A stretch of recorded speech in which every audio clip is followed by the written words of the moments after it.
Moi si j'étais breton, je m'appellerais Yvonique, j'habiterais à Pont-Aven et je boirais du chouchen. Moi si j'étais breton, je m'appellerais Yvonique, j'habiterais à Pont-Aven et je boirais du chouchen. J'aurais un ciré jaune, des bottes en caoutchouc, je mangerais des galettes et je boirais de la godinette. J'aurais un ciré jaune, des bottes en caoutchouc, je mangerais des galettes et je boirais de la godinette. Et je lève mon verre à Morlaix, à Quiberon, et je trinque à Lorient, à Ouessant, à Crozon. Je me rince le gosier à l'agneau, la peinture. Allez, on se retrouve à bord de Little Cat pour une petite nave tranquillou et matinale. Le départ à 6 h du mat. L'idée c'est de faire un aller-retour aux Pierres Noires, de profiter du courant. On est dans les grands coefs de marée. Donc là je suis dans le goulet, j'avance à 8 nœuds. Et comme il y avait la marée à 4 h et qu'il fallait que je profite du courant, l'idée c'est d'être à 10 h aux Pierres Noires. Donc le départ était matinal et là je vais me faire un peu secouer parce que je vais prendre le vent contre le courant dans le goulet de Brest et ça va être un petit peu sportif. Ça commence d'ailleurs à remuer un petit peu.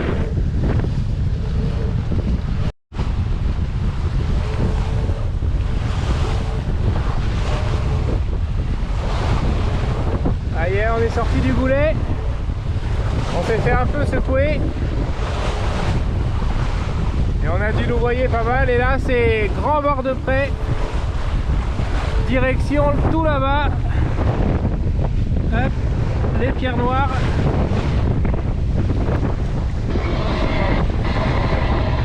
Il reste 12 000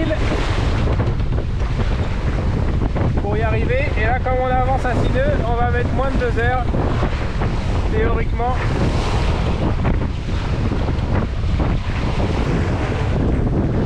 On a un peu de jus qui nous aide, mais ça avance vraiment bien.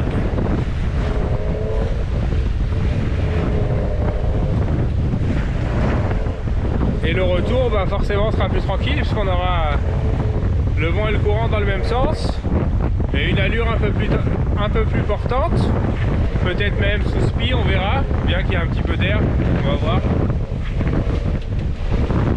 Voilà, 40 000 tranquillou. Et normalement, pour faire ces 40 000, je devrais mettre autour de 7 heures si mes calculs sont bons.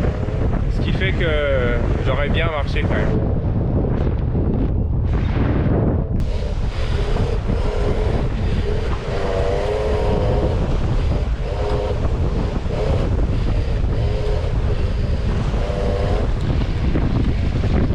On va se faire un petit check du bateau. Regardez si je prends pas l'eau.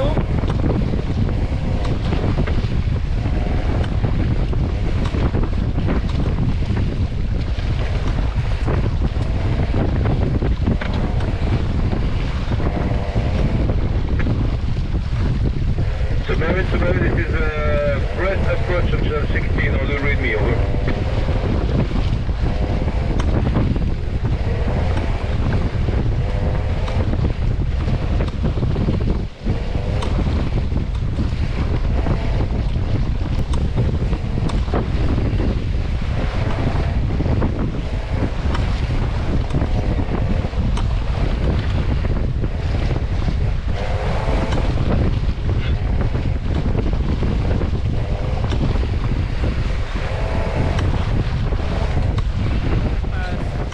Ça se passe pas tout comme prévu.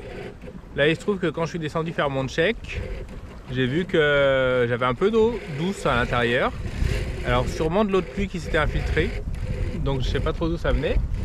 Comme j'avais pas envie que ça se trimballe dans tous les sens et abîmer mes fonds, du coup j'ai décidé d'aller sur Camaret, j'étais pas très loin, pour pouvoir bien éponger tout. Et ensuite je me suis rendu compte que ma courroie de pompe à eau, elle était en train de lâcher. En tout cas, elle était bien usée. Donc je me suis dit, allez, on va aller réparer sur Camaret. Ça faisait un petit moment que j'avais pas été. D'où l'intérêt d'avoir un peu de matos à bord pour pouvoir réparer tout ce qu'on veut. Et donc voilà, donc du coup, plutôt que de faire la pointe Saint-Mathieu, je me suis fait un petit stop à Camaret. Et là, je suis en train de rentrer tout tranquillement sous voile. Maintenant, on est au portant comme prévu. On a une vitesse de 7 nœuds là dans le goulet, avec 10 nœuds de vent, donc c'est quand même parfait. C'est quand même une belle sortie, hein. Puis au moins c'est changé. C'était la première fois, je crois, de ma vie que je changeais une courroie.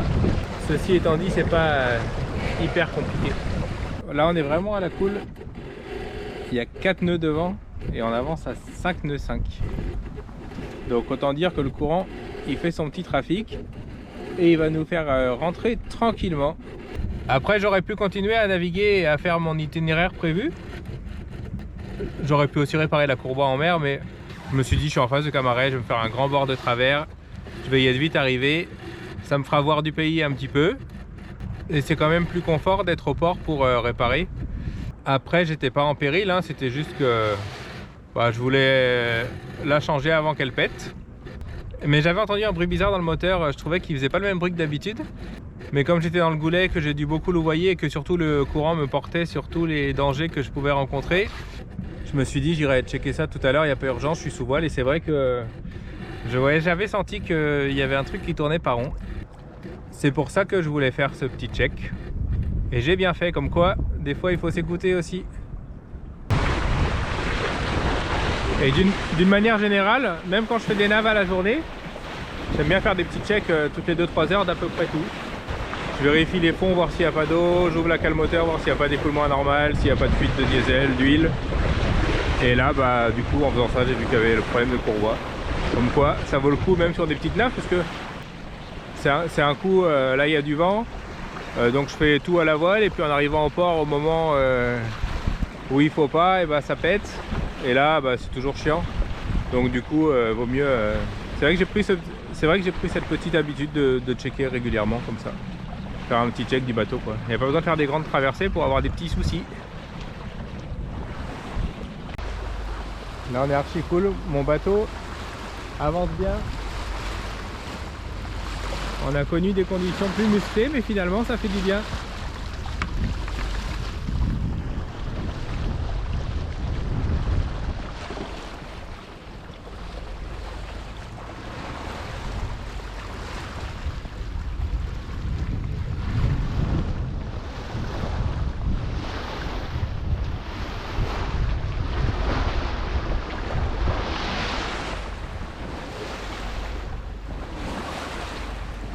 J'avance à pratiquement 9 nœuds, donc c'est quand même parfait avec 8 nœuds de vent.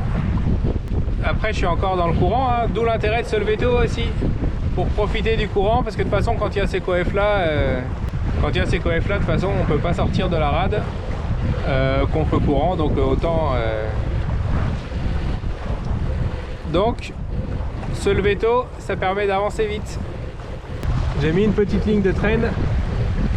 Autant dire qu'à cette vitesse-là, je vais rien attraper. Hein.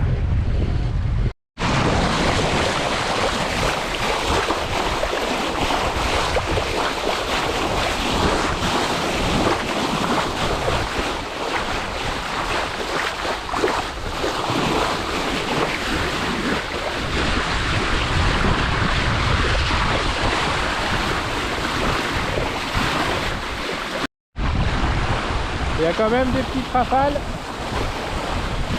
Là il doit y avoir 12-13 nœuds. De quoi faire avancer encore mieux le bateau. C'est pas si mal. Malgré que la sortie ne soit pas passée tout à fait comme prévu. Et que j'aurais au final fait un peu moins de 1000 que prévu. C'est quand même une sortie sympathique pour fêter le printemps. Même si on pourrait avoir quelques degrés de plus. J'ai franchi le seuil symbolique des 400 000 fait avec le bateau. Donc c'est quand même pas mal en l'ayant eu juste fin septembre. Vu le temps qu'il a fait cet hiver, je trouve que je m'en sors pas si mal au niveau des navigations. J'ai quand même eu des conditions sympas pour sortir. Maintenant ça va être les beaux jours, donc ça va être cool. Allez, sur ce, je vous laisse là-dessus. Salut tout le monde, à la prochaine.